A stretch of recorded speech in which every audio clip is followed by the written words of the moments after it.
नमोस्तु महर्षि, नमोस्तु महर्षि, नमोस्तु महर्षि। गुरुदेव की परिकल्पना गुणायतन कुछ ही माहों में लोकार्पित होगी और लोकार्पण का कारण बनेंगे आप, आपका उदात्त भाव, आपकी उदारता। आपकी उदारता ने इतना बड़ा न्याय आयतन दुनिया में प्रस्तुत करने के लिए कारण बने हैं। आज भी बहुत से लोगों ने ऑनलाइन प्रत्यक्षतः उपस्थित होकर के अपने आप को गुणायतन संबद्ध किया है। मैं उन सबकी भूरी भूरी प्रशंसा करता हुआ उनके नाम उच्चार रहा हूं। आप भी तालियां बजाकर उनका अभिनंदन करें, उनकी अनुमोदना करें। निर्माण निधि के रूप में डॉक्टर प्रमोद जी पहाड़िया, श्रीमती ज्योति जी पहाड़िया शिलांग से, श्री राकेश कुमार जी जैन सहारनपुर से, श्रीमती अशोक जैन धर्मपत्नी स्वर्गीय मांगीलाल जैन सुधीर जैन भोपाल से, श्री अभय कुमार जी जैन शुद्धात्म जी मुजफ्फरनगर से, इन्होंने अपने आप को संबद्ध किया। बहुत बहुत साधुवाद, आपकी तालियां उन तक पहुंचे। निर्माण निधि के रूप में ही और अधिक राशि देकर के श्रीमती मुन्नी देवी जैन, विनीत, अलका, पुनीत, सुबिना, नमन, श्रुति, श्रद्धान, अवनी, अनुप्रेक्षा जैन अजमेर से संबद्ध हुए हैं। बहुत बहुत साधुवाद। स्वर्गीय चंदा देवी जैन की स्मृति में श्री कमल कुमार जी, विमल योगेंद्र जी जैन दिल्ली, इन्होंने संबद्ध किया है अपने आप को। बहुत बहुत साधुवाद, आपकी तालियां उन तक जरूर पहुंचे। निर्माण मित्र के रूप में आज जिन्होंने अपने आप को संबद्ध किया है, ऐसे उदारमान व्यक्तित्वों का नाम उच्चार रहा हूं और वे उपस्थित हों तो शीघ्रता से आ जाएं, गुरुदेव का आशीष प्राप्त करें, उनका सम्मान करके हम हर्षित होंगे। श्रीमान दिव्य जैन, सुपुत्र कमल कुमार जैन, भव्य जैन, सुपुत्र कमल कुमार जैन दिल्ली, यदि उपस्थित हो तो शीघ्रता से आ जाएं, नमस्ते करें, आशीर्वाद प्राप्त करें और इनका सम्मान करने के लिए आमंत्रित कर रहा हूं श्रीमान अरुण जी गंगवाल, ट्रस्टी गुणायतन रांची। आ जाएं अरुण जी, मंच में आ जाएं। श्रीमान श्रीमती पुष्पा जी जैन, मनोज जी जैन, प्रेक्षा जैन अजमेर, इन्होंने भी संबद्ध किया है अपने आप को निर्माण मित्र के रूप में। गुणायतन से मित्र बने हैं आज। बहुत बहुत साधुवाद के साथ आमंत्रित कर रहा हूँ, आइएगा, यदि उपस्थित है तो आ जाएं। पुष्पा जी जैन शीघ्रता से आ जाएं। पुष्पा जी, मनोज जी जैन, प्रेक्षा जी जैन, नहीं है तो हम इनका सम्मान बाद में करेंगे जब अवसर आएगा। राजीव जी लोहाड़िया, श्रीमती अर्चना जैन लोहाड़िया इंदौर, उपस्थित हों, वे भी आ जाएं। श्री राजीव जी जैन, श्री माणिकचंद जी जैन आगरा, ये उपस्थित हो तो आ जाए। अभी तालियां लगातार बजती रहे इनके लिए, कम से कम उपस्थित नहीं, अभी तालियां तो बजे ही। आ जाइए आप। श्रीमान राकेश जी चंद चांदी वाले आगरा, आइए सम्मान करने के लिए। राजीव जी जैन, माणिकचंद जी जैन आगरा का सम्मान करने के लिए श्रीमान राकेश जैन चांदी वाली ट्रस्टी गुणायतन, और श्री स्वरूपचंद जी जैन बेला झांझरी रांची, राब्या अजमेरा के जन्मदिन के अवसर पर इन्होंने सौभाग्य अपने जीवन का बढ़ाया है निर्माण मित्र के रूप में। आइए आशीर्वाद जी गुरुदेव से, इनका सम्मान करने के लिए आमंत्रित हैं श्री सिद्धार्थ जी कासलीवाल, गुणायतन के प्रशासक। सिद्धार्थ जी कासलीवाल जी उपस्थित हो, आ जाएं। नहीं है। निर्माण सारथी के रूप में अपने आप को संबद्ध किया है श्री विजय कुमार जी जैन, नीलम जी जैन, अनुराग जी जैन, अहुना जैन दिल्ली ने। यदि उपस्थित हो तो शीघ्रता के साथ आइएगा, गुरुदेव को नमस्ते कीजिए, आशीर्वाद प्राप्त कीजिए। आप आ रहे हैं, यही है क्या? सम्मान करने के लिए आमंत्रित कर रहा हूं श्रीमान राकेश जी, रजनी जी गोधा, संरक्षक गुणायतन इंदौर, शीघ्रता से आ जाए। राकेश जी इंदौर से दी हैं तो सम्मान करने के लिए। और आज सूत्रधार के रूप में जो अपने जीवन के सूत्र संजोए हैं गुणायतन के साथ, उन्हें मैं आमंत्रित कर रहा हूं। उनका सम्मान करने के लिए ससम्मान आमंत्रित कर रहा हूं गुणायतन के समय संरक्षक, जैन जगत के भामाशाह श्रीमान अशोक जी पाटनी साहब को। वे अपने स्थान में खड़े होकर सम्मान करते रहेंगे लगातार। आपको सम्मान करना, बाकी सम्मान 2 है 3 है बस। जितेंद्र कुमार जी जैन, अंशु जी जैन आगरा, उनका सम्मान करने के लिए आप देख रहे हैं एक विभूति आपके सामने, वहां ऐसे। जितेंद्र कुमार जी जैन, अंशु जी जैन आगरा, आ जाइए। अशुद्धर बने हैं जितेंद्र जी,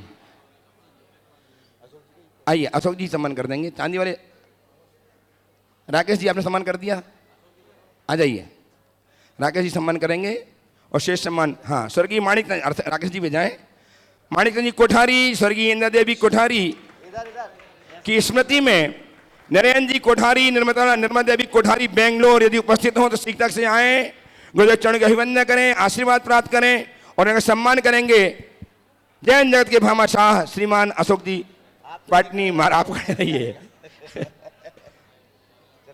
और आज जिन्होंने अपने आप को संस्थापक सदस्य में जोड़ करके जीवन के सूत्रों को स्वर्णिम बनाया है, ऐसे श्रीमान महेंद्र जी, हेमा जी राव का, गौरव जी, सौरव जी राव का रांची, जो आज ट्रस्टी बने हैं, मैं आमंत्रित कर रहा हूँ सम्मान आ जाएं, गुरुदेव चरणों का अभिवंदन करें, आशीर्वाद प्राप्त करें। और इनका सम्मान करने के लिए उपस्थित हैं श्रीमान अशोक जी पाटनी साहब और श्रीमती सुशीला जी पाटनी भी आ जाएं। सम्मान करने की महिला आ रही हैं, आप भी आ जाइए। श्रीमती सुशीला जी पाटनी भी आ जाएं। और आपकी तालियां सम्मान करने वालों के लिए और सम्मान पाने वालों के लिए लगातार बजती ही रहना चाहिए। ऐसे व्यक्तित्व से हम सम्मान। और अब मैं विलंब न करता हुआ आप सबको जोड़ने जा रहा हूं गुरुदेव चरणों से, जिनसे आप अपनी शंकाओं के समाधान प्राप्त करके जीवन को धन्य करेंगे, जीवन को अनुपम बनाएंगे। और इस कार्यक्रम को गति देने के लिए आमंत्रित कर रहा हूं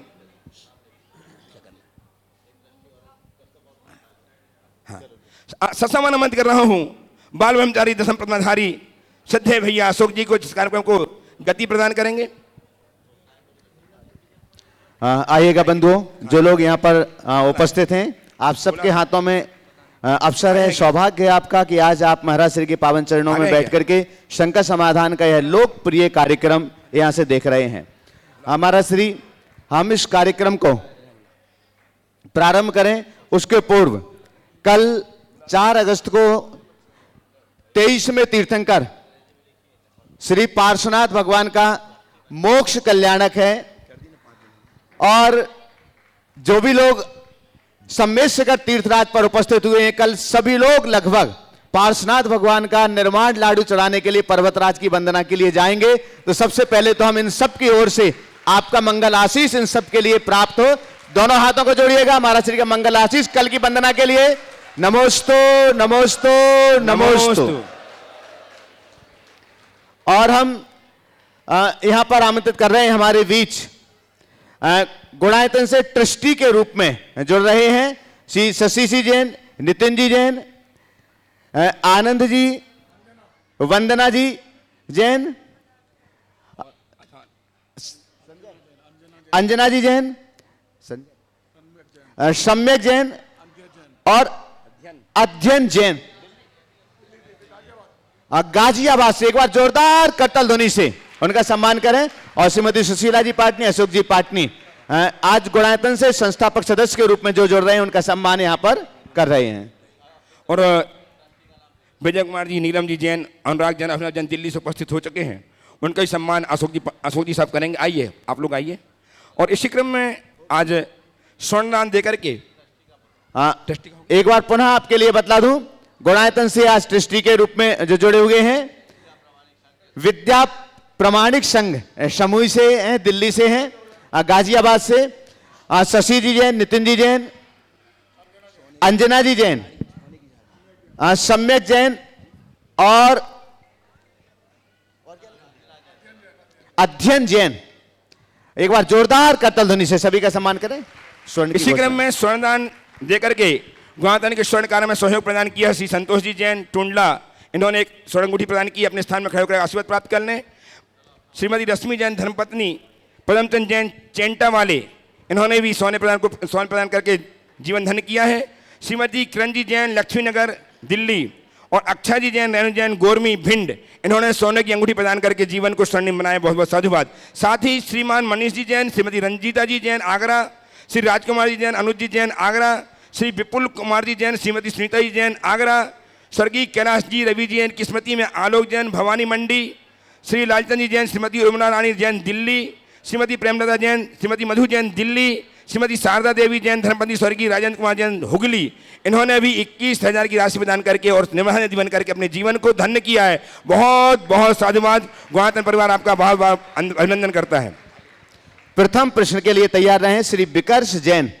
एक बार देखिए, थोड़ा स्थान संकीर्ण हो रहा है, जवान कुछ ऊपर जा सकते हैं, चले जाएं तो नीचे बहुत जगह मिल जाएगी, जल्दी से ऊपर जा सकते हैं। बहुत से भाई ऊपर गए हैं, आप कुछ जवान लोग चले जाएं और इधर जो खड़े हैं थोड़ा इस साइड चले जाएं तो ठीक होगा।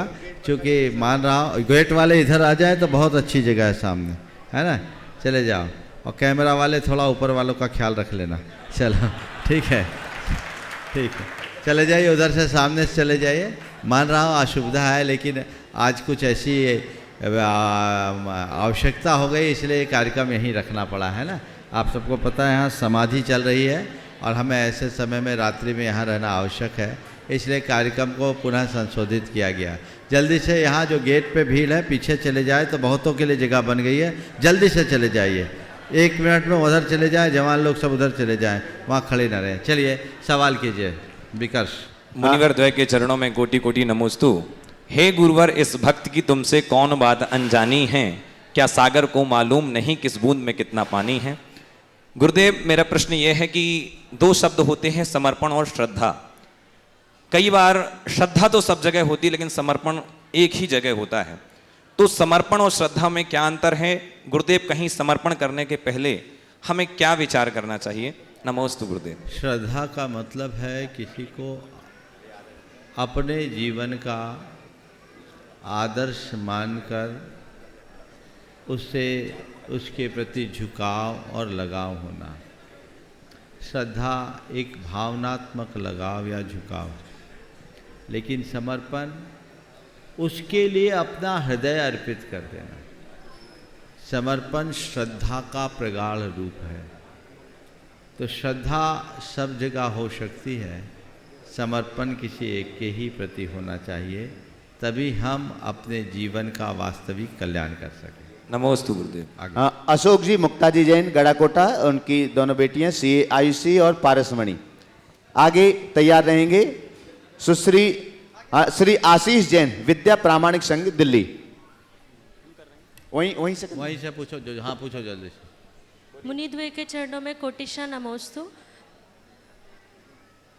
महाराज श्री, मेरा प्रश्न ये है कि आचार्य श्री जी के अभी प्रवचन आ रहे थे, उसमें महाराज श्री ने बोला था कि लोन लेना नहीं चाहिए हमें, लेकिन अगर लोन लेने से हमारी बेसिक नीड्स पूरी होती हैं तो फिर उससे मतलब क्या प्रॉब्लम है? कृपया मार्गदर्शन दें। देखिए, नीति शास्त्र तो यही कहता है कि व्यक्ति को कर्ज नहीं लेना चाहिए, पर आजकल तो कर्जा लेके घी पीने का चलन हो गया है। और जितने भी आज के कंसल्टेंट हैं वो तरह तरह के सब्ज बाग दिखा करके प्रोजेक्ट रिपोर्ट्स रखते हैं और लोग अपनी क्षमता से ज़्यादा बड़ा काम कर लेते हैं। तो वो ऐसे होते हैं कि अपनी सारी खुशियाँ उसमें दफन कर देते हैं। मेरे संपर्क में ऐसे अनेक लोग हैं जिन्होंने ओवर एस्टिमेट काम किया, ज़्यादा कमाने के चक्कर में रात की नींद और दिन का चैन खो दिया, आज कहीं के नहीं।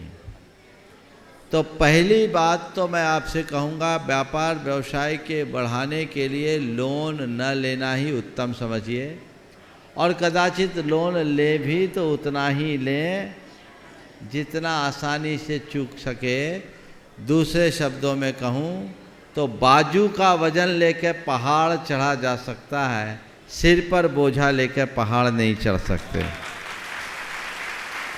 समझ गए? तो ये चीज़ें होना चाहिए। इसी तरह अपने जीवन में अपनी बेसिक नीड्स की पूर्ति के लिए यदि कदाचित लोन लेना पड़े तो ये एक बड़ी व्यवस्था है। जब कभी ऐसी नौबत आती है तो व्यक्ति को चाहिए अपनी आवश्यकताओं को सीमित करे, इच्छाओं पर संयम रखे और कोशिश करे कि लोन लेना ही ना पड़े, और यदि कदाचित लेते भी हैं तो जल्दी से जल्दी चुकाने की कोशिश करें। नीति में हमारा एक ग्रंथ है, नीति वाक्यामृतम ग्रंथ। बहुत सारे युवा यहाँ दिख रहे हैं, खासकर युवा कारोबारियों के लिए मैं ये कहना चाहूँगा, वहाँ 4 बातों से बचने की बात की गई। पहली बात की गई कि ओवर एस्टिमेट बिजनेस कभी मत करें। मैंने ऐसे अनेक लोगों को देखा है जो ओवर एस्टिमेट बिजनेस के चक्कर में बर्बाद हुए। तो कभी मत करो।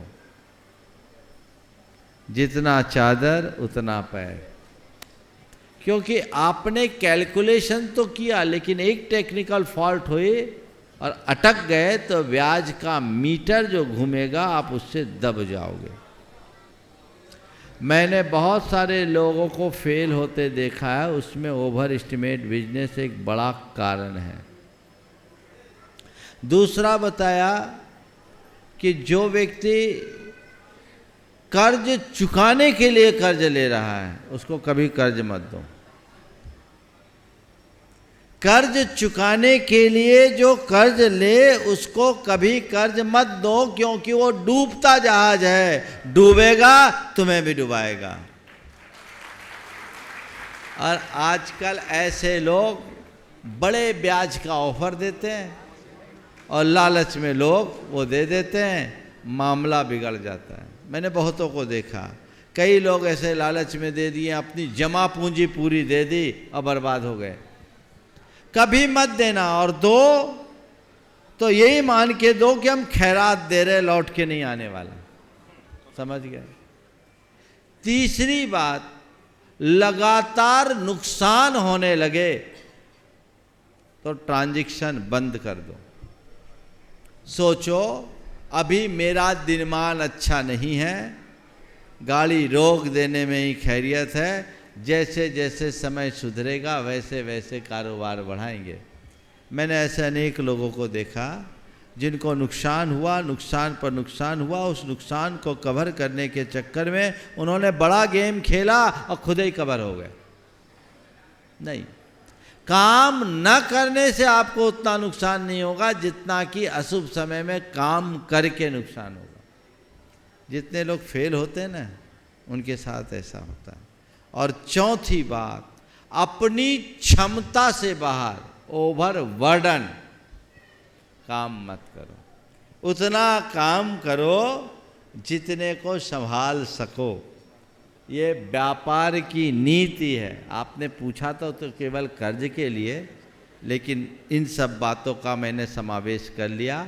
आपने लोन की बात की, गुरुजी ने बिल्कुल ठीक लोन के लिए निषेध किया, लेकिन एक व्यक्ति था उसको थोड़ी सी कार्डिक प्रॉब्लम थी, तो डॉक्टर ने कहा भैया थोड़ा लोन पर घूमा करो, लोन पे घूमा करो। उनने कहा सर मेरा तो पूरा परिवार ही लोन पे घूम रहा है। क्या जमाना हो गया।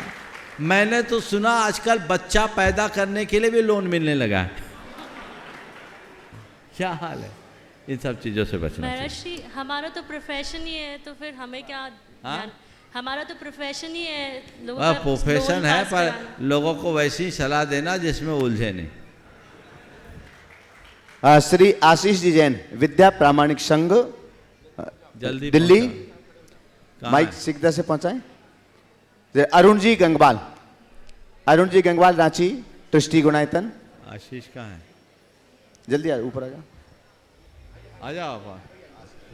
हेलो, नमोस्तु गुरुवर, नमोस्तु गुरुवर। मेरा आज का प्रश्न आपके सानिध्य में बन रहे गुणायतन परिवार के द्वारा अभी वर्तमान में सहस्त्रकूट जिनालय, मुख्य जिनालय, साधनावस्थिका और अनुभव केंद्र से लेकर के है।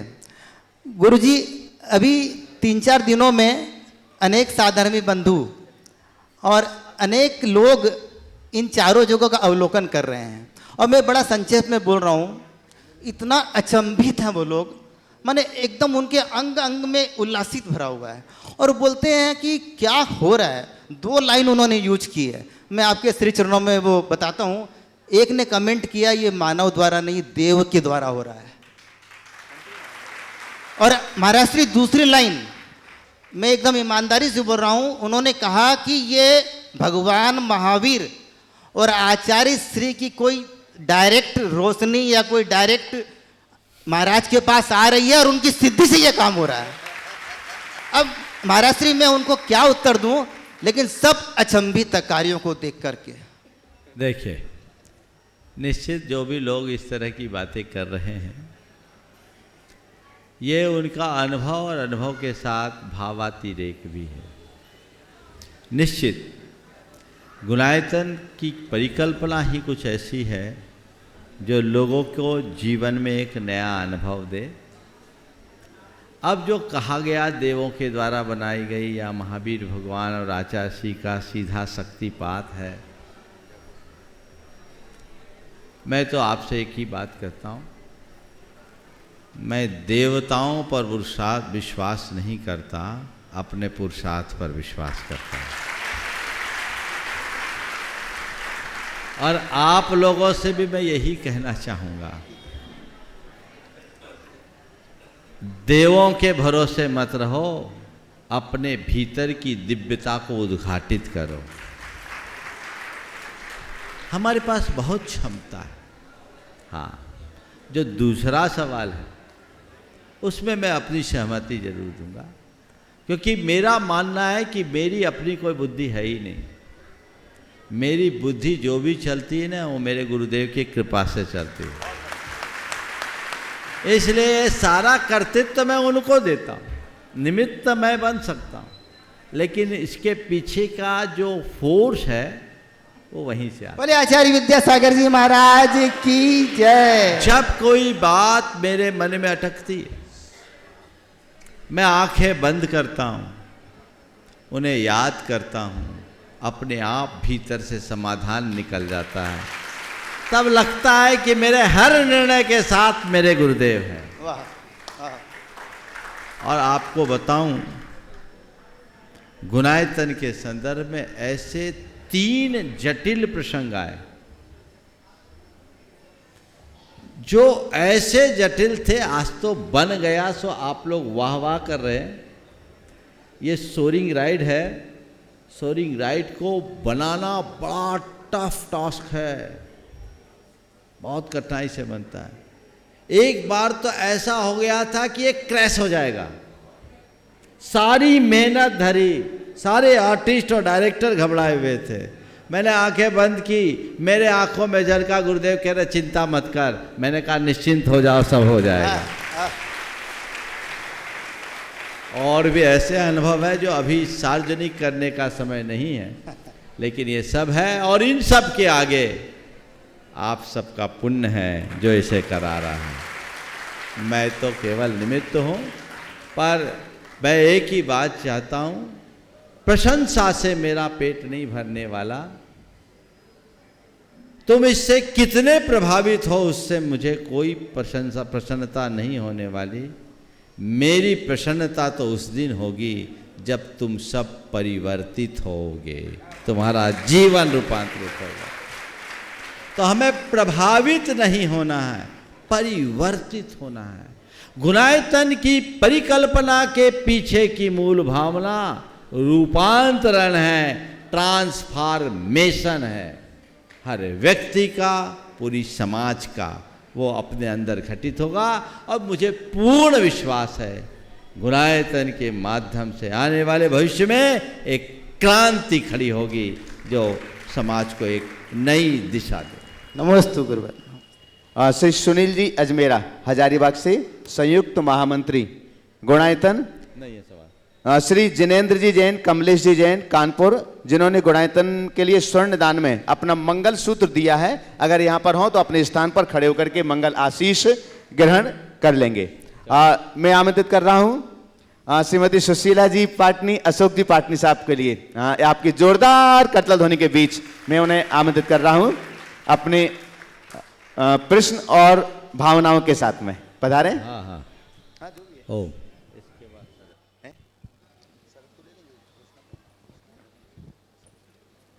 इसके बाद तैयार रहेंगे शरद जैन, महालक्ष्मी चैनल दिल्ली। नमस्ते महाराज श्री। महाराज श्री, अपने समय शिखर की टोकों से अरबों खरबों मुनि मोक्ष गए हैं,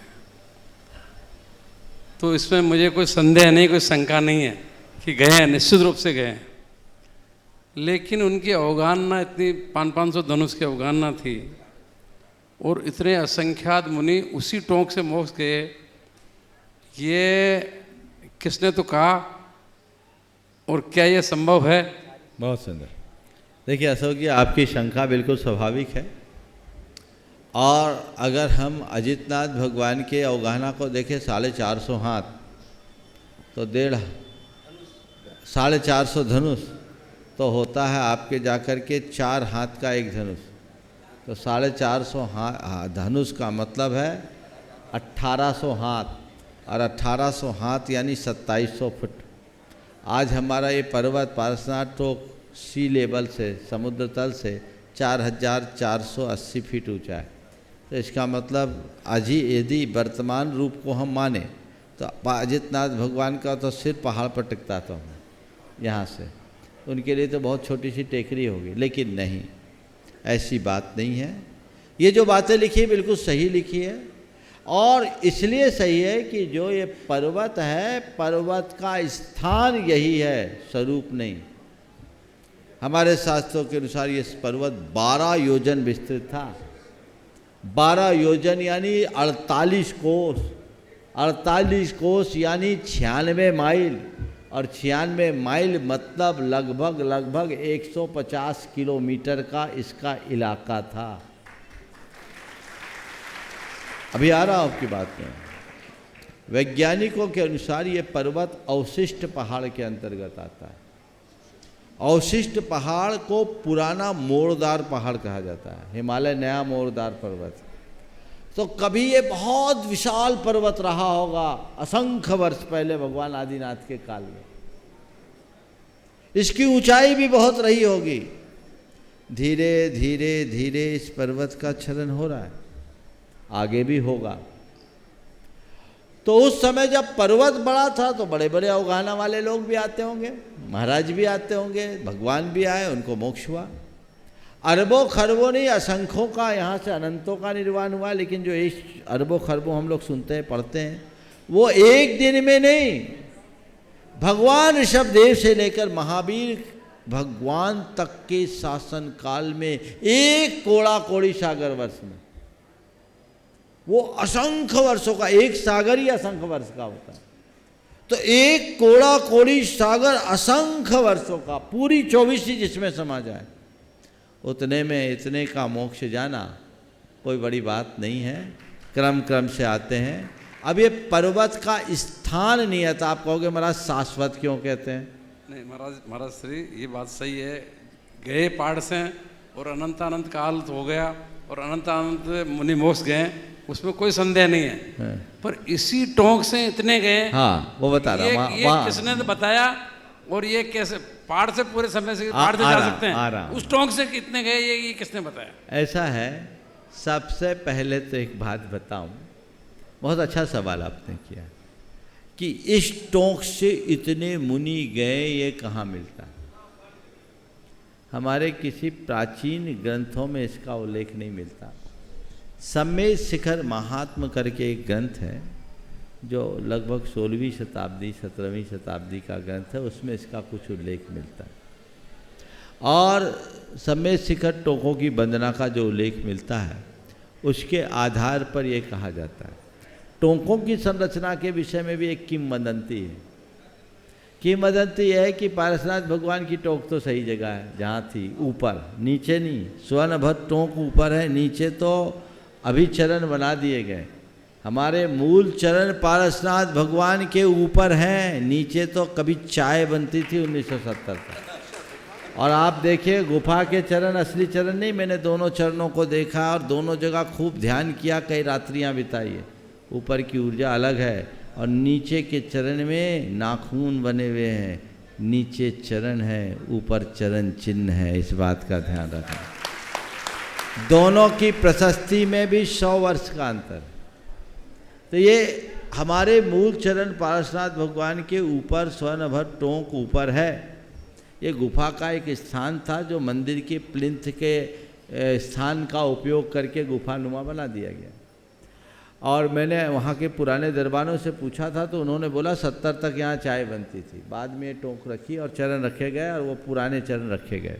खैर जो भी हो, और इसलिए आज हम लोग दिगंबर लोग जब भगवान के टोंकों की बात करते हैं तो भगवान 20 तीर्थंकरों के 20 टोंक और गौतम स्वामी का एक मंदिर, इन 21 की ही बात करते हैं। और यही मूल दिगंबर चरण है जो शाश्वत चरण है।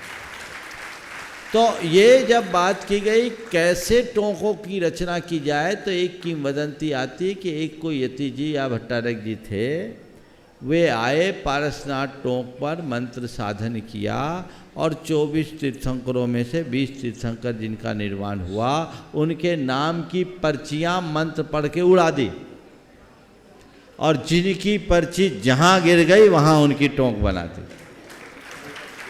अब ये किंवदंती है। अब मुझसे कहोगे महाराज इसका प्रूफ, तो प्रूफ मेरे पास नहीं है, इसका कोई प्रमाण नहीं है, लेकिन मैंने सुना ऐसी किंवदंती है। ठीक है महाराज जी, कुछ तो हुआ कि हाँ, भाई ऐसा हुआ, ऐसा है, और हमको वैसा ही देख के उसी के हिसाब से उन टोंकों की उतनी महिमा जोड़ दी गई। सुशीला जी। हाँ। नमस्कार। नमस्ते महाराज जी। महाराज जी, आज हम लोग ने मंदिर देखा था, इतना सुंदर मंदिर लगा। जब अभी आज देखने में इतना अच्छा लगा, जब पंचकल्याण होके भगवान विराजमान होंगे तो उसकी महिमा क्या होगी, मैं क्या बोलूं, आप अपने शब्दों में बोलना। और दूसरा, हमने अभी वो थीम भी देखी थी, घूम के सारी चीज़ें अच्छी से देखी। अभी तो कुछ भी नहीं था, लेकिन जब उसको देखेंगे तो कितना अच्छा लगेगा कि दुनिया में सबको कि कोई अद्भुत चीज़ बनी है ही नहीं अभी तक।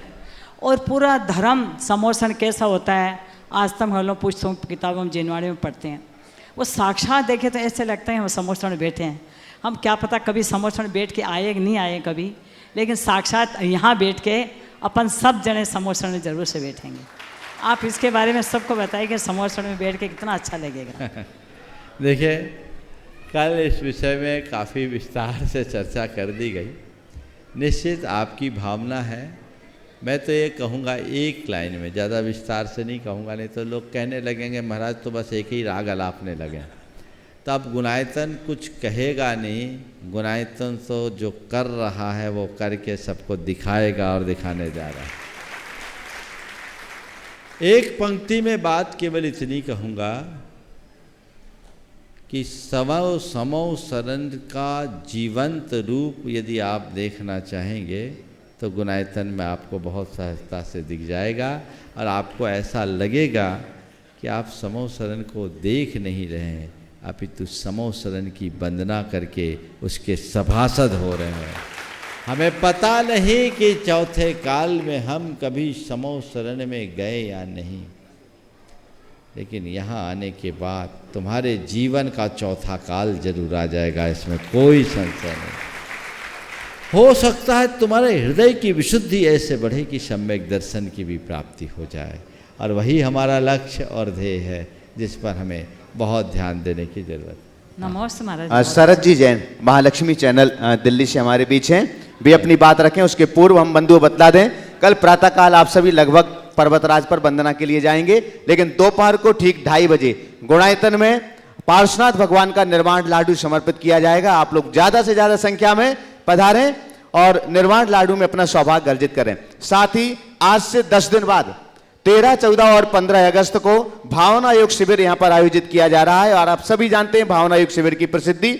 साथ में 31 अगस्त से 9 सितंबर तक पर्वरात पर्यूषण में श्रावक संस्कार शिविर आयोजित किया जा रहा है, और इस वर्ष बहुत ज्यादा संख्या में शिविरार्थी आने की संभावना, क्योंकि 2 वर्ष से कोरोना टाइम में रुका हुआ था। तो जो लोग भी यहाँ पर पधारे हैं, अगर आप शिविर में आना चाहते हैं तो गुणायतन कार्यालय में आप अपनी उपस्थिति दर्ज कराएं, अपने को रजिस्टर्ड कराएं मात्र 5100 रुपये में, ताकि आपकी सुविधाएं सुविधा शुल्क के रूप में। साथ ही अगर आप चाहें तो प्रामाणिक ऐप अथवा www.pramansagar.net पर जाकर के भी आप अपने आप को रजिस्टर्ड कर सकते हैं। हाँ, शरद जी जैन, महालक्ष्मी चैनल, दिल्ली। गुरुवर के चरणों में बारंबार नमन, और बड़े दिल वाले छोटे सभा में बैठे हैं आप सबको सादर जय जिनेंद्र।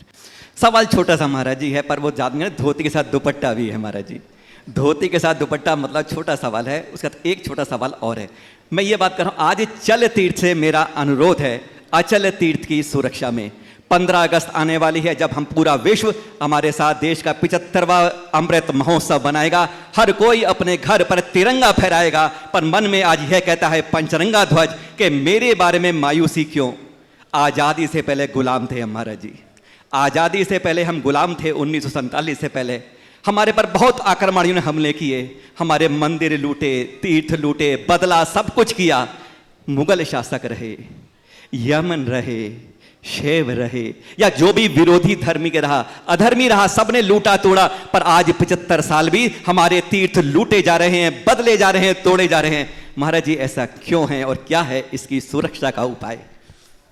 देखिए, पहली बात तो मैं कहूँगा, ये सत्य है कि हमारी संस्कृति पर समय समय पर खूब क्रूर आघात हुआ। लोगों ने हमारे मंदिर तोड़े, मूर्ति तोड़ी, लेकिन इसके बावजूद एक सबसे सकारात्मक पहलू है, वह यह है कि हमारी श्रद्धा नहीं तोड़ पाए, हमारी निष्ठा नहीं तोड़ पाए, और हमारा विश्वास और भरोसा है कि वो कभी तोड़ भी नहीं सकेंगे। हमें वो ना टूटने दें। जहाँ तक सवाल आगे आने का है, आने वाला समय का है, हम इतिहास की गलतियों से सीख लें तो हमारा भविष्य सुरक्षित हो जाएगा। अब पूरे की पूरी जैन समाज को आज के समय में सबसे ज़्यादा ध्यान देने की अगर कोई ज़रूरत है तो वह है जैनत्व की सुरक्षा पर ध्यान देने की। यदि जैनत्व की सुरक्षा पर ध्यान देंगे तो सुनिश्चित मान करके चलिए जैन धर्म सुरक्षित रहेगा। हम मंदिर बना रहे हैं, मूर्तियां प्रतिष्ठित कर रहे हैं, साथ साथ जैनों को भी तैयार करने की ज़रूरत है ताकि कहीं भी कुछ हो तो ये हमारा काम हो सके। इसे महाराज जी छोटा सा सवाल बस जोड़े शिखर जी पर है। शिखर जी शाश्वत निधन तीर्थ है। अभी दिल्ली में एक आवाज उठ रही है, 1984 में इसे वाइल्ड लाइफ सेंचुरी घोषित कर दिया, 2019 में और बड़ा कर दिया, इसे पर्यटन स्थल बनाया जा रहा है और छोटे कुटीर उद्योग रहे।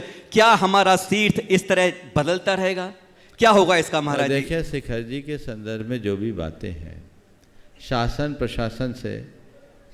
प्रशासन से हमें संपर्क करके इनको ध्यान में लेना चाहिए और इसे परिवर्तित करने की सार्थक पहल करनी चाहिए ताकि हम इसके अच्छे परिणाम ला सकें। हम लोगों ने देखा है कि लोगों के चूँकि भाव सम्मेत शिखर से जुड़े, बहुत जल्दी चित्त आंदोलित हो जाता है। लोग धरना प्रदर्शन आदि भी करते हैं, स्वाभाविक है, क्योंकि सम्मेत शिखर जी हमारा प्राण है और प्राणों पर अगर आघात होगा तो बेचैनी होगी। लेकिन मेरा सभी से ये कहना है, हम किसी भी चीज़ के लिए इस तरह से प्रदर्शन करके कुछ भी हासिल नहीं होंगे। अगर हम जानना चाहें तो किसान आंदोलन हम सबके सामने है, उनके प्रदर्शन का कुछ नहीं हुआ और तुम जैनी उतना बड़ा प्रदर्शन तो कर भी नहीं पाओगे, मुझे पता है। इसलिए शक्ति की बात नहीं, युक्ति की बात है। संबंधित लोगों से संपर्क करके यदि आज भी जैन समाज के शीर्ष स्तर पर बैठे लोग पहल करते हैं तो निश्चित बहुत अच्छा काम हो सकेगा। एक बार प्रामाणिक संघ के लिए श्री विद्या प्रामाणिक संघ दिल्ली के ये सभी साथी यहाँ पर आ रहे हैं। शरद जी जैन जो ट्रस्टी हैं गुणायतन के, नीरज जी जैन ट्रस्टी हैं, और भी बहुत सारे लोग हैं जो गुणायतन परिवार के साथी हैं। एक बार भैया जिनका खाया उनका तो बजाओ, है ना, जोर से।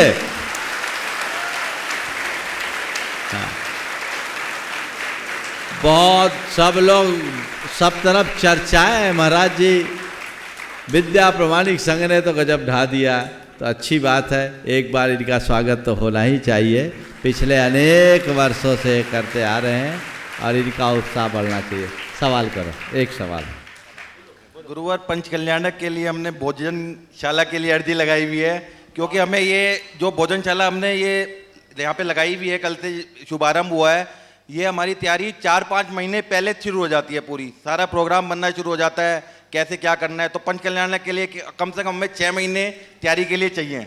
तो वो अर्जी लगाई हुई है, उसको एक्सेप्ट करके ये आज से इनकी अर्जी नहीं है, साल भर पहले से इन लोगों ने अर्जी लगा रखी कि यहाँ होने वाले पंच कल्याणक का पूरा भोजन हम लोग कराएंगे। बहुत बड़ा, अभी तक मैंने इन्हें आशीर्वाद नहीं दिया। मैंने कहा कि भाई वो पंच कल्याणक बहुत बड़ा होगा, व्यवस्थाएं बड़ी होगी और तुम लोगों को थैलियाँ भी बड़ी बड़ी रखनी पड़ेगी।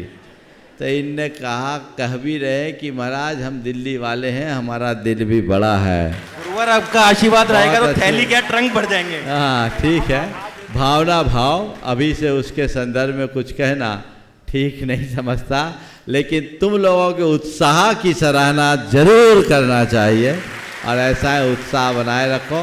भावनाएं होगी तो परिणाम भी जरूर मिलेगा। ओम। एक बार गुरुवर का 11 बार जयकारा सभी जोर से लगाएंगे। बोले गुरुवर प्रमाण सागर जी महाराज की जय जय जय जय जय जय जय जय जय जय जय। नमोस्तु गुरुवर।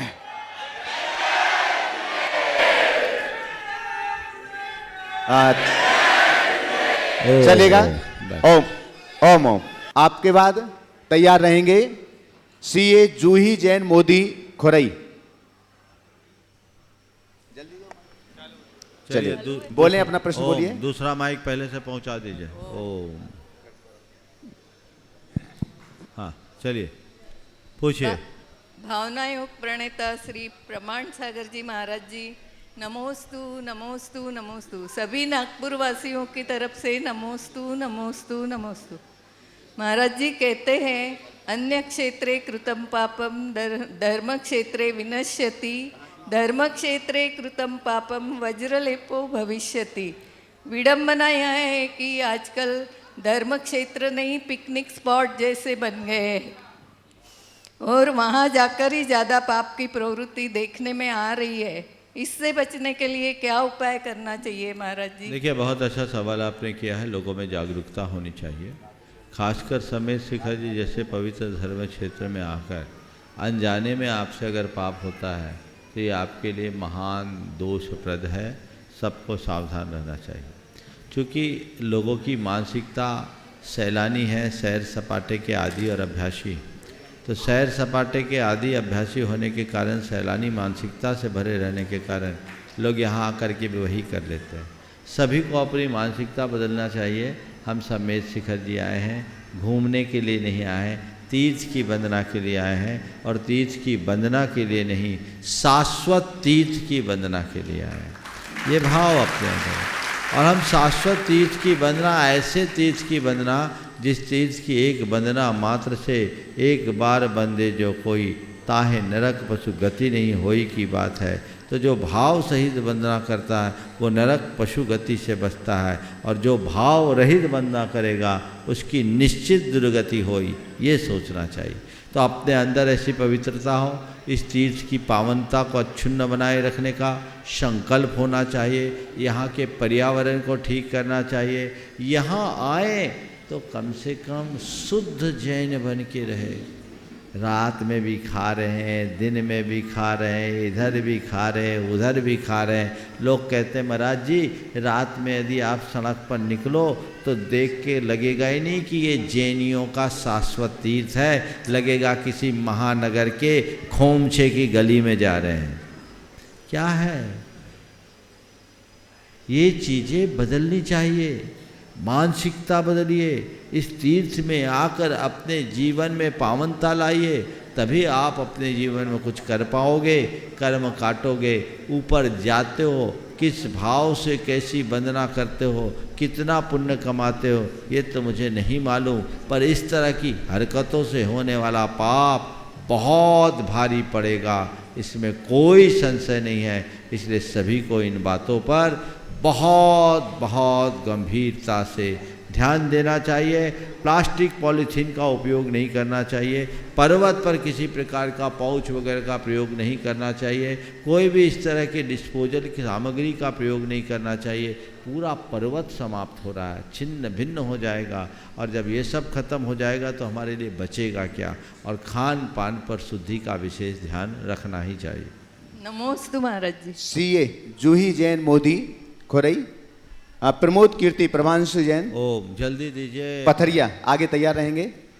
पहले से माइक पहुंचाइए। जिनका भी हम नाम ले रहे हैं थोड़ा सा अपने स्थान पर खड़े हो जाएंगे। एक नंबर पहले। हाँ दूसरा कौन है? प्रमोद जल्दी जो खड़े हो। पुनीत भाई के चरणों में त्रिवार नमोस्तु। महाराज जी मेरा प्रश्न ये है कि आचार्य श्री जी की प्रेरणा से संचालित जो हथकरघा केंद्र है वहाँ कहा जाता है कि शुद्ध वस्त्र मिल रहे हैं और महिलाओं को रोजगार दिया जा रहा है। तो इसमें हम सब आमजन अपनी भूमिका कैसे निभा सकते हैं और यहाँ मिलने वाले शुद्ध वस्त्र और रोजगार पर भी प्रकाश डालिएगा। देखिए आचार्य श्री का एक बहुत दीर्घदर्शी सोच है कि हथकरघा जैसे उपक्रम को शुरू करके उन्होंने एक तरफ से अहिंसा का प्रवर्तन किया, वहीं लोगों को अहिंसा की ओर झुकाने का प्रयास किया। आज मुझे सुन के बड़ी प्रसन्नता हुई। आज डोंगरगढ़ की बहनें 2 दिन पहले मुझसे बता रही थी कि वहाँ पर जो महिलाएं हथकरघा का काम करी, आदिवासी महिलाएं, उनका पूरा परिवार शाकाहारी हो गया, उनको रोजगार मिल रहा है। तो सभी अहिंसा प्रेमियों को ये संकल्प लेना चाहिए कि अब हम वस्त्र पहनेंगे तो मशीनों से तैयार वस्त्रों की जगह हथकरघा के वस्त्रों का प्रयोग करेंगे।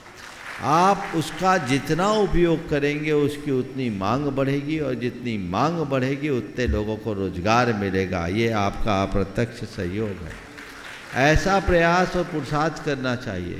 और देश भर के सभी मंदिरों में छन्ने का प्रयोग, भगवान के अंगोछे का प्रयोग तो हथकरघा का ही होना चाहिए, क्योंकि मटन टेलो लगने से वो तो चर्बी युक्त वस्त्र होता है, वो कतई भगवान के प्रक्षाल के योग्य नहीं होता। और अन्य लोगों को भी चाहिए। आजकल तो एक से एक चीज़ें उपलब्ध हो रही है, तो क्यों ना हम इस पर ध्यान दें और हथकरघा के वस्त्रों को हम ज़्यादा प्रमुखता दें, जिससे लोगों को लाभ मिले। आप लोग यहाँ देख रहे हैं, मुझे जानकारी है यहाँ चल चरखा का स्टॉल भी लगा। आप देखिए किस तरीके से काम हो रहा है।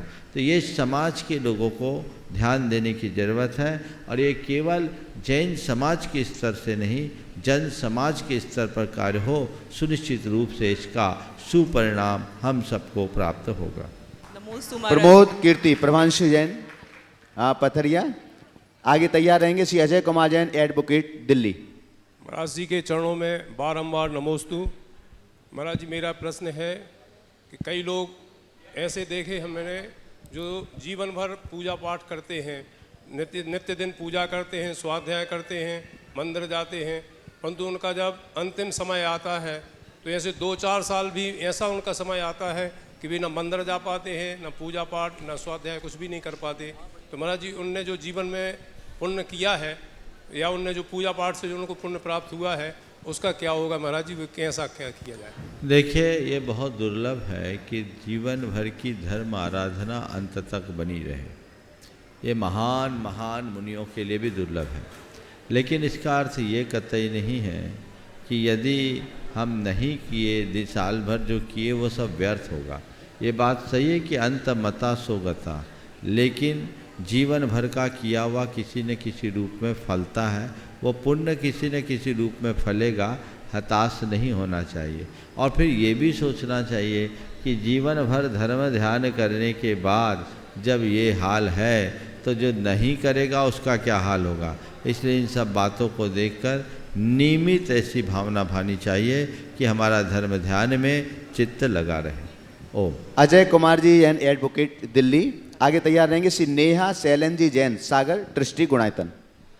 विद्या गुरु के नभ मंडल प्रश्न करो सवाल। गुरुदेव मेरी ओर से और ऑनलाइन अहम ध्यान योग परिवार की ओर से बारंबार नमोस्तु। गुरुदेव मेरा प्रश्न ये है कि अतीत में भी बहुत से आचार्य हुए, वर्तमान में भी बहुत आचार्य हैं, लेकिन चारित्र चक्रवर्ती आचार्य श्री शांति सागर जी महाराज के आगे जो चक्रवर्ती लगा वो कैसे और क्यों लगा? महाराज ने तो नहीं लगाया, भक्तों ने लगाया, और इसलिए लगाया कि वो महान तपस्वी थे।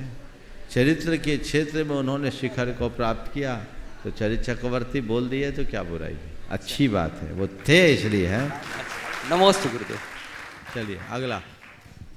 हाँ जी, मुकेश माला बड़ा घर विदिशा। ये है ना सागर वाले नेहा। नेहा राहुल शैलन जैन सागर। उसके बाद तैयार रहेंगे मुकेश माला थोड़ा जल्दी बड़ा घर विदिशा।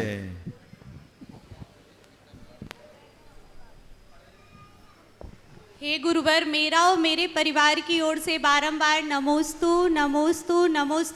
मेरी जिज्ञासा यह है गुरुदेव कि पुण्यानुबंध पुण्य क्या कहलाता है और इसका बंध कैसे किया जाता है? देखिए, पुण्यानुबंधी पुण्य और पापानुबंधी पुण्य 2 तरह का पुण्य होता है। पुण्यानुबंधी पुण्य एक ऐसा पुण्य जिसके उदय में व्यक्ति की बुद्धि निर्मल बनी रहे और वह व्यक्ति नए पुण्य का बंध करे। इसके उलट पापानुबंधी पुण्य है। पापानुबंधी पुण्य का तात्पर्य ऐसे पुण्य से है जो अपने उदय में व्यक्ति की बुद्धि को भ्रष्ट करके पापों में लगा दे और दुर्गति का पात्र बना दे। तो पुण्यानुबंध पुण्य, जिसको सातिशय पुण्य भी कहा जाता है, मोक्ष मार्ग में सहायक है। जो व्यक्ति आपको देखने में लग रहा है कि पुण्य के अनुकूल संयोगों के बाद धर्म ध्यान में लगे हुए हैं, अच्छे कार्यों में लगे हुए हैं, अपने समय, शक्ति और संसाधनों का सही उपयोग कर रहे हैं, जैसे अशोक जी जैसे लोग हैं, तो आप समझ लो ये इनका पुण्यानुबंधी पुण्य है। इसके विरुद्ध जो सुरा सुंदरी में, पापों में, भोगों में, विषयों में अपना द्रव्य लगा रहे हैं और उसमें गौरवान्वित हो रहे हैं, समझना ये इनका पापानुबंधी पुण्य है। पुण्यानुबंधी पुण्य व्यक्ति को परंपरा से मुक्ति दिलाता है और पापानुबंधी पुण्य व्यक्ति का पतन कराकर दुर्गति का पात्र बनाता है। पुण्यानुबंधी पुण्य और पापानुबंधी पुण्य कैसे बनता है? सम्यक दृष्टि का बंध पुण्य पुण्यानुबंधी पुण्य होता है और मिथ्या दृष्टि का पुण्य पापानुबंधी पुण्य होता है। इसे दूसरे शब्दों में कहूँ तो ऐसा कहा जा सकता है कि जब शुद्ध भाव से धर्म करता है सम्यक्त के साथ, उससे बंधने वाला पुण्य पुण्यानुबंधी पुण्य होता है, और जो मन में क्षुद्र स्वार्थ रखकर धर्म ध्यान करता है उसका पुण्य पापानुबंधी पुण्य होता है, जो उसका पतन कराता है। श्रीमती माला मुकेशी जैन, बड़ागर विदिशा। आगे तैयार रहेंगे रितेश अल्पा जैन, उदयपुर, ट्रस्टी गुणायतन। द्वै महाराज जी के चरणों में अनंतो बार नमोस्तु नमोस्तु नमोस्तु। महाराज जी, मेरी जिज्ञासा है, जो अपने अचेतन धन का दान करते हैं और जिन्होंने अपने चेतन धन का दान कर दिया है, तो इन दोनों दानों में सर्वश्रेष्ठ दान कौन सा है, चेतन धन या अचेतन धन? देखो, दान धन का होता है, व्यक्ति का नहीं। समझ गए? तुम दान कैसे करो? व्यक्ति का दान नहीं होता जो कहें कि हम चेतन धन का दान करें। दान तो धन का होता है, जड़ धन का। स्वस्याति सर्गो दानम, न कि व्यक्ति असर्गो या पुत्राति सर्गो दानम। मुझे लग रहा है कि शायद ये सवाल इसीलिए कर रही हो कि अपना बेटा संघ में समर्पित किया। इनका बेटा क्षुल्लक जी है अभी समय सागर जी महाराज। ये दान नहीं है, इसमें तुमने क्या किया? तुम्हारे बेटे का त्याग है जो तुम्हें यहाँ तक पहुँचा दिया। समझ गए? ये तो उसका समर्पण है। इसलिए अगर कोई चेतन आत्मा मोक्ष मार्ग में निकल गया तो उसका मोह कभी मत करना, अपितु उसके मोक्ष मार्गी होने का गर्व अनुभव करना और अपने आप को गौरवान्वित महसूस करके आगे बढ़ाना। समझ गए? आशीर्वाद। हाँ, रितेश अल्पा जैन, उदयपुर, राजस्थान, ट्रस्टी गुणायतन। आगे तैयार रहेंगे श्री राज पहाड़िया, गुवाहाटी, आसाम, ट्रस्टी गुणायतन। बोलो रितेश। नमोस्तु गुरुवर।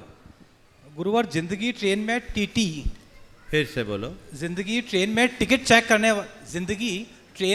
चेक करने वाले टीटी जैसी हो गई है। सफ़र तो रोज़ करते हैं पर पहुंचते कहीं नहीं है।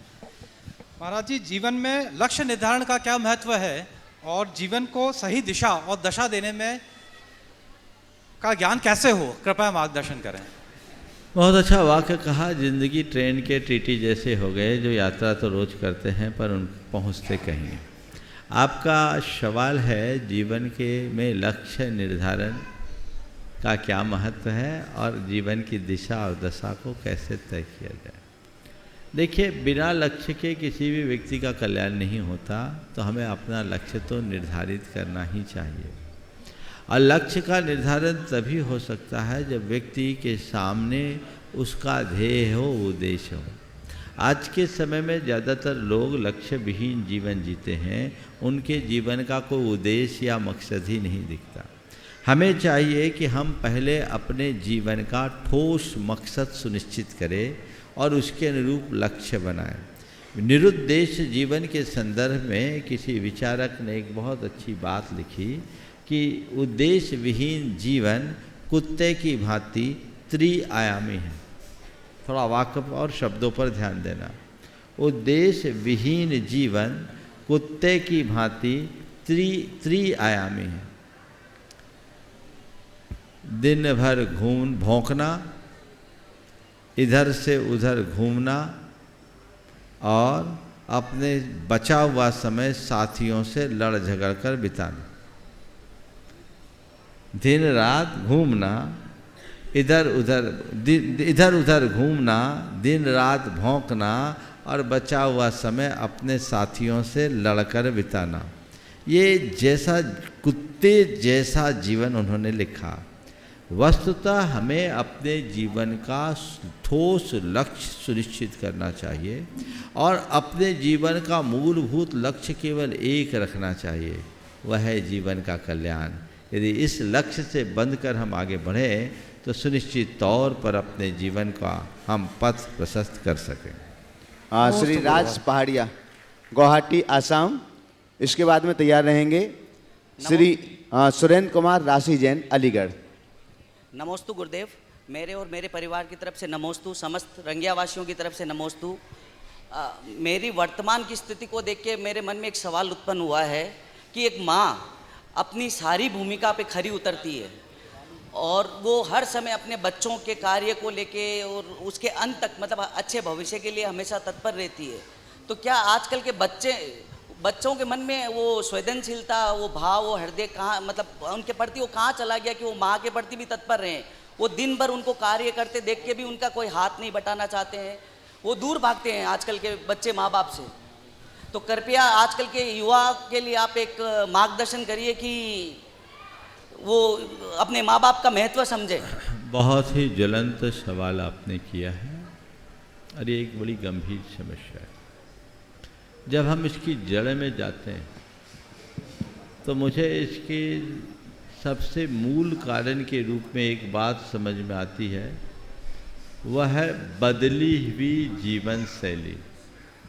पहले हम लोग कौटुंबिक जीवन जिया करते थे, संयुक्त परिवार हुआ करता था, सहजीवन, परस्परता, प्रेम, बंधुत्व और आत्मीयता जैसे उदात्त जीवन मूल्य हम सबको सहज प्राप्त होते थे। उन दिनों को याद करो, शायद मेरे ख्याल से तुम उस दौर से गुजरे होगे और नहीं तो तुमसे 10 साल पीछे के लोग तो सुनिश्चित होंगे, जब लोग एक कमरे में 10-10 लोग सो लेते थे। 20-20 आदमी का परिवार एक चूल्हे में रोटी खाता था, किसी के साथ अटैच लैट बात नहीं होता था, सब कॉमन रहता था।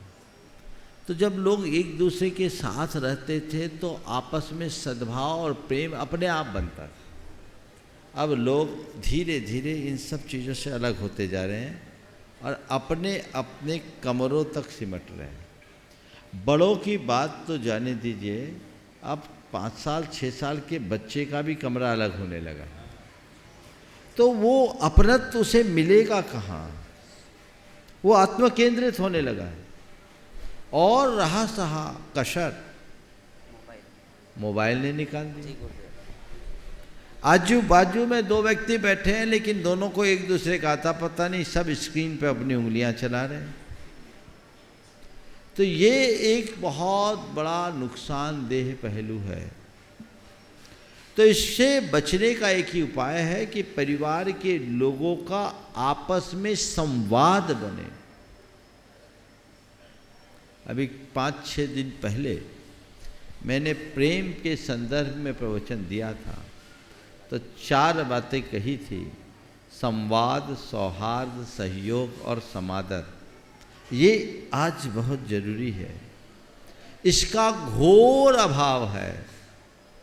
तो प्रेम, स्नेह, आत्मीयता और प्रगाढ़ता पनपेगी कैसे? बहुत सुनकर अटपटा लगता है जब खुद को जन्म देने वाली माँ के साथ ही उपेक्षा और तिरस्कारपूर्ण व्यवहार। जब माँ की ममता ही खत्म है, मातृत्व ही समाप्त, तो शेष बातें कहाँ से होगी? इसलिए इन बातों पर हमें बहुत गंभीरता से समझने की जरूरत है। ठीक है, चलिए आखिरी। गुरुवर के श्री चरणों में कंसल परिवार की ओर से त्रिबार नमोस्तु नमोस्तु नमोस्तु। गुरुवर, वर्तमान समय में जैन धर्म जिस प्रकार नित नई ऊंचाइयों को छू रहा है एवं त्याग और तपस्या के कारण पूरे विश्व में एक जैन धर्म की अलग पहचान है, किंतु वर्तमान में जो नई जनरेशन है और वेस्टर्न कल्चर के अभिभूत होकर के जो नए नए प्रोग्राम होते हैं, या जो एक जैसे, हालांकि मुझे कहना नहीं चाहिए, एक जो विधर्मी से कोई मान लो विवाह कर लेता है ताकि वह आहार न देने के योग्य रहता है, न कोई मंदिर में अभिषेक के योग्य रहता है। खास करके ग्रामीण क्षेत्रों में ऐसी समस्याएं ज्यादा हो रही है। संक्षेप में सार करो जल्दी तो से। गुरुवर, इसमें जैन धर्म कैसे सुरक्षित रह पाएगा? सबके भीतर जैनत्व के प्रति चेतना जगाएंगे तभी जैन धर्म सुरक्षित रहेगा। इस प्रकार आज के इस सत्र को परम पूज्य गुरुदेव के चरणों में नमन अर्पित करते हुए मैं विराम ले रहा हूँ। बोलिए परम पूज्य आचार्य गुरुवर श्री विद्यासागर जी महाराज की